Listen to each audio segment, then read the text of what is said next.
कबीरदास जी कहते हैं, क्षमा बड़न को उचित है, क्षमा बड़न को उचित है, छोटों को उत्पाद। क्षमा बड़न को उचित है, छोटों को उत्पाद। कहाँ विष्णु का घट गया, कहाँ विष्णु का घट गया, जो मृग मारी लात। जो बड़े होते हैं ना साहब, उनका गुणधर्म ही होता है, वो बड़े इसलिए हैं क्योंकि वो क्षमा कर पाते हैं। अगर कोई क्षमा अभी भी नहीं कर रहा है, इसका मतलब उसका बुद्धि अभी भी छोटा है। शरीर से तो बढ़ गया है लेकिन बुद्धि से छोटा है। आज के विषय में, आज हम बात कर रहे हैं आत्ममंथन के बारे में, क्षमा विषय पर बात कर रहे हैं। कबीरदास जी कहते हैं कि कहाँ विष्णु का कहाँ कुछ घट गया। एक मृग आता है और विष्णु के एक मूर्ति को लात मारकर चला जाता है। कुछ फ़र्क पड़ा विष्णु को, भगवान विष्णु को कुछ फ़र्क पड़ा? आपके ही चित्र को कोई फाड़ दिया, चित्र को फाड़ा ना, आपको तो नहीं फाड़ा, आपको तो कुछ नहीं किया ना, कहाँ कुछ घट गया आपका, वो तो उसका प्रॉब्लम है। नमस्कार मित्रों, मैं प्रोफेसर डॉक्टर दिनेश गुप्ता आज फिर आपका स्वागत करता हूं आज के इस आध्यात्मिक सेशन में। कबीर वाणी को जो आप साथ दे रहे हैं, जो प्रतिसाद दे रहे हैं, जो आप सपोर्ट कर रहे हैं, मैं दिल से, मन से, आपको मन की गहराइयों से मैं आपको धन्यवाद देना चाहता हूं। अगर आप चैनल को सब्सक्राइब नहीं किए तो प्लीज़ सब्सक्राइब कीजिएगा, शेयर कीजिएगा, औरों तक पहुँचाइएगा। ग्रुप में बैठ के इस बात को सुनिएगा कि कबीरदास जी ने उस समय क्या क्या बात कही थी। और आज हम बात कर रहे हैं आत्ममंथन की। मैं आत्ममंथन करना चाहता हूँ। सब मैं अंदर, सब जानते हैं समुंदर का मंथन हुआ था, समुंदर मंथन हुआ था और वहाँ पे शेषनाग को एक दिशा दी गई थी। एक तरफ असुर थे, एक तरफ देव थे। सुर, असुर, देव, दानव, उनके बीच में समुद्र मंथन हुआ था मित्रों। और कई रत्न, ऐसा कहा जाता है 14 रत्न उसमें से निकले थे। हाथी निकला था, धन्वंतरी देवी निकली थी, कई उसमें से खजाने निकलते जा रहे थे। ये सब करते समय सांप क्या है? सांप क्या है? आपकी इंद्रियां। अगर ये इंद्रियां को अगर आपने सही तरीके से मंथन शुरू कर दिया ना, तो ये विचारों में से, ये जो दिमाग, यहाँ से जो विचार प्रकट होते हैं ना, दोनों के मंथन से, खींचतानी से, सूर असुर हमारे अंदर ही है। एक बच्चा रहता है, वो अपने दादाजी के पास जाता है, बोले दादाजी मेरे अंदर ना बुरा जानवर भी है और अच्छा जानवर भी है। मेरे अंदर बुरा जानवर भी है, अच्छा जानवर भी है, तो बताओ कौन जीतेगा? दादाजी ने कहा जिसको आप चारा डालेंगे, जिसको आप खाना खिलाएंगे, जिसको आप मोटा बनाएंगे, जिसको ताकतवर बनाएंगे साहब, जिसको आप सपोर्ट करेंगे वो जीतेगा। यहाँ पर सही गलत की बात नहीं है। जिसको आप खाना खिलाएंगे, जिसको चारा खिलाएंगे, जिसको सपोर्ट करेंगे वो जीतने वाला है। हमारे अंदर मंथन चल रहा है साहब, हमेशा मंथन चलते रहता है, हमेशा हर पग पर मंथन चल रहा है।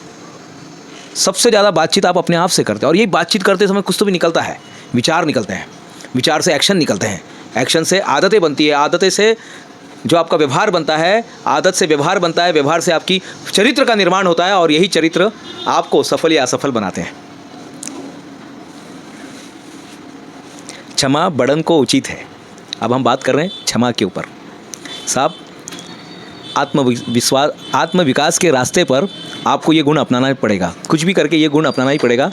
क्षमा करना सीखिए, मुश्किल है लेकिन कीजिए। महात्मा गांधी कहा करते थे, कायर कभी क्षमा नहीं कर सकता, बहादुरों का गुण है क्षमा करना। एक फिल्म मैंने देखी थी, फिल्म का नाम था मुन्ना भाई MBBS, लगे रहो मुन्ना भाई, जिसमें महात्मा गांधी जो है, एक संजय दत्त और सर्किट, दोनों का कुछ छोटा सा झगड़ा हो जाता है और संजय दत्त जो रहता है वो चाटा मार देता है सर्किट को। तब महात्मा गांधी प्रकट होते हैं, बोले मेरा एक काम करोगे मुन्ना भाई? बोले हाँ। बोले जाके पहले माफ़ी मांगो, पहले जाके सर्किट से माफ़ी मांगो। वो नहीं मांगता है, लेकिन बाद में जब वो मांगता है तब उसको पता चलता है कि क्षमा करना कितनी बड़ी बात है साहब। जब हम किसी के प्रति ईर्ष्या, किसी के प्रति हम मन में कड़वाहट रखते हैं ना, याद रखिए हम जेलर बन जाते हैं। ठीक है, आप कैदी नहीं है लेकिन जेलर बन गए। पता आपको, जेल में 2 लोग रहते हैं। ईश्वरी, जेल में कितने लोग रहते हैं? 2 लोग रहते हैं, एक कैदी और एक जेलर। दोनों को रहना पड़ता है। एक अपना फ़र्ज निभा रहा है और एक अपनी सज़ा काट रहा है। लेकिन जो सज़ा काट रहा है उसके लिए तो खड़ा रहना पड़ता है ना, उधर ड्यूटी देनी पड़ती है ना, उसको 12-12 घंटे ड्यूटी देनी पड़ती है। सब आज़ाद हो जाइए। कुछ इस तरह से मैंने अपनी ज़िंदगी को आसान बना लिया, कुछ इस तरह से मैंने अपनी ज़िंदगी को आसान बना लिया, कुछ को माफ़ कर दिया और कुछ से माफ़ी मांग ली। क्षमा करना यानी क्रोध करना क्या है? चलिए हम पहले क्रोध पे बात करते हैं, क्योंकि जब किसी के प्रति हम क्रोध रखते हैं तब हम उसको, जब तक क्षमा नहीं करेंगे तब तक हम जलते रहेंगे। लेकिन जिस दिन आपने क्षमा कर दिया उस दिन आप आज़ाद हो गए। देखिए कितनी बढ़िया नींद आएगी। बहुत से लोग माफ़ नहीं कर पाते, कुछ लोग अपने मम्मी पापा को माफ़ नहीं कर पाते हैं, कुछ लोग अपने भाई बहन को माफ़ नहीं कर पाते हैं, कुछ लोग अपने यहाँ जो लोग काम करते हैं, कुछ अपने ग्राहक को माफ़ नहीं कर पाते हैं। साहब माफ़ करना सीखिए। हो सकता है बहुत बड़ा नुकसान करके गए, मुझे पता है साहब, आप मेरी जगह रहते तो क्या करता, आप बोल सकते हैं ऐसा, लेकिन माफ़ करना सीखिए। एक सिंपल में एग्जांपल मेरे साथ हुआ, एक ऐसा एग्जांपल मैं आपको दे रहा हूँ मित्रों।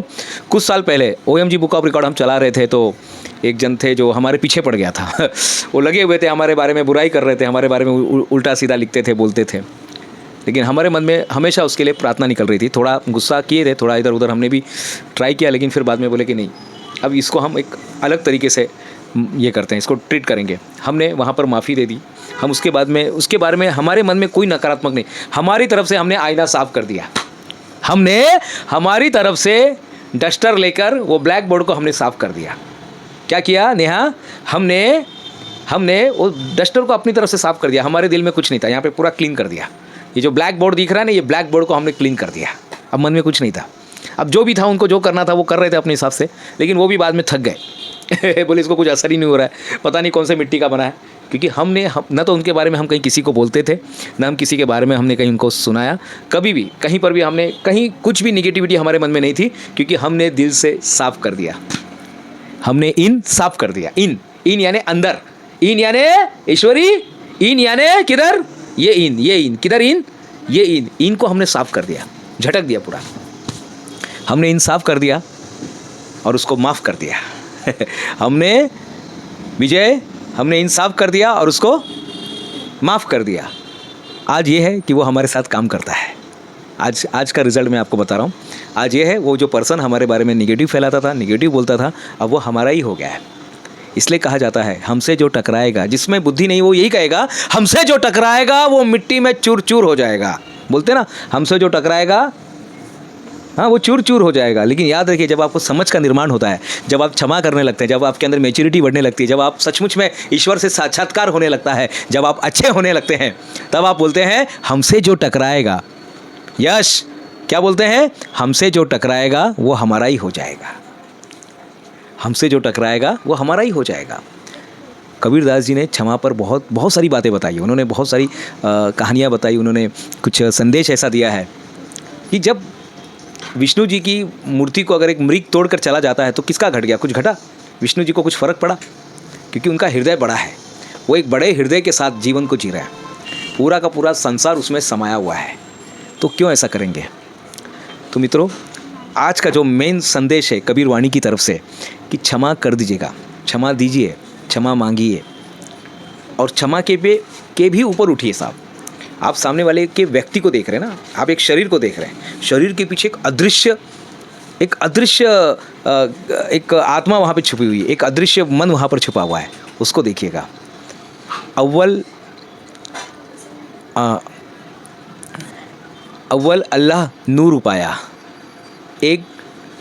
अव्वल अल्लाह नूर उपाया, यानी हर एक के अंदर वही ज्योति जल रही है जो सबके अंदर है। हम उसको नहीं देख पा रहे हैं, हम देख रहे हैं हर एक को, हम शरीर में देख रहे हैं, ये छोटा है, ये बड़ा है, ये ऐसा है, ये वैसा है, इसने मेरे साथ ऐसा कर लिया, मेरा प्रमोशन छीन लिया है। कोई किसी का प्रमोशन नहीं छीनता है साहब, सब कुछ अपने आप चल रहा है। आप नहीं आए थे तो भी ज़िंदगी चल रही थी, तो भी संसार चल रहा था, और आप नहीं रहेंगे तो भी संसार चलेगा। आसानी से ज़िंदगी को सरल बनाइए साहब, सरलता के साथ कीजिए, जीना सीखिए। कुछ करना है ना तो अपने आप को बड़ा बनाइए। किसी ने बहुत अच्छा सवाल पूछा था, साहब एक लकीर है, ईश्वरी एक लकीर है, उस लकीर को छोटा कैसे बनाएंगे। एक लकीर है, एक लकीर यहाँ पर बनाया है, उसको छोटा कैसे बनाएंगे। हाँ, उसको रबर से मिटाएंगे नहीं, रबर से नहीं मिटाएंगे। हम क्या करेंगे, उसके सामने एक बड़ा लकीर बना देंगे, वो छोटा लकीर बन जाएगा। अपने आप को बड़ा बनाइए ना साहब, अपने आप को ऊंचा उठाइए साहब, कोई फ़र्क नहीं पड़ने वाला है। अपने आप को समंदर बनाइए कि किसी ने एक लोटा भी निकाल दिया तो कुछ फ़र्क नहीं पड़ना चाहिए। अपने चरित्र का निर्माण कीजिएगा साहब, ऐसे स्ट्रॉन्ग चरित्र का निर्माण बनाइएगा और रोज़ दूसरों के लिए कुछ ना कुछ करते रहिएगा। आप माफ़ करना सीखिए पहले।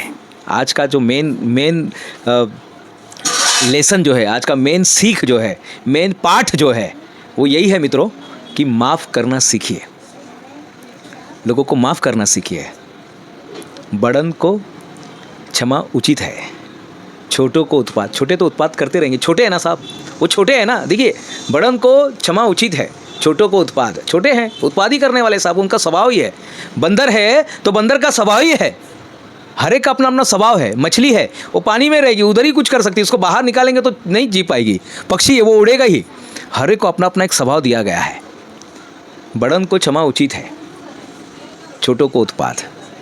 तो मित्रों जाते जाते यही कहूँगा, किसी के प्रति अगर आज द्वेष है, देखिए नया साल शुरू हो गया है, किसी के प्रति अगर द्वेष है आपके अंदर, कहीं किसी के प्रति कुछ बातें अटकी है, खटकी है, लटकी है, तो याद रखिए अभी उसको माफ़ कर दीजिएगा, अभी उसको निकाल दीजिएगा, अभी उसको धूल को साफ़ कर दीजिएगा। क्यों उसको लेकर बोझ, वो लाश को लेकर घूम रहे हैं साहब। पता नहीं आप जिसके बारे में सोच रहे हैं, जिसको आप क्षमा नहीं कर पा रहे हैं, वो जिंदा भी है या मर गया है। अगर जिंदा भी दिख रहा है, देखिए राग और द्वेष, भगवत गीता में बोला गया है राग और द्वेष। किसी के प्रति राग है तो भी प्रॉब्लम है और द्वेष है तो भी प्रॉब्लम है। जैसे यश है, यश को मैं बहुत पसंद करता हूँ और यश जिधर जिधर जाएगा मैं भी उधर उधर जाऊँगा, तो मैं तो उसका गुलाम बन गया। लेकिन अगर मैं यश से द्वेष करता हूँ तो भी यश जिधर जिधर जाएगा मैं उधर उधर नहीं जाऊँगा, मेरा ध्यान यश पे रहेगा। यानी द्वेष भी खतरनाक है और राग भी खतरनाक है। इसलिए उन्होंने सम्यक का मार्ग, महात्मा गौतम बुद्ध ने सम्यक का मार्ग दिया। उन्होंने बताया कि आपको सम्यक मार्ग पर चलना है, सम्यक मार्ग पर उन्होंने चलने का आदेश दिया हुआ है, बीच वाला मार्ग। मित्रों आज के लिए इतना ही है। ध्यान में बैठिएगा और माफ़ करना शुरू कर दीजिएगा, अपनी ज़िंदगी को आसान बनाना शुरू कीजिएगा। मित्रों मैं प्रोफेसर डॉक्टर दिनेश गुप्ता फिर मिलूँगा एक नए विषय के साथ, इसी तरह से कबीर वाणी के साथ। हमें आज्ञा दीजिएगा, तब तक के लिए धन्यवाद।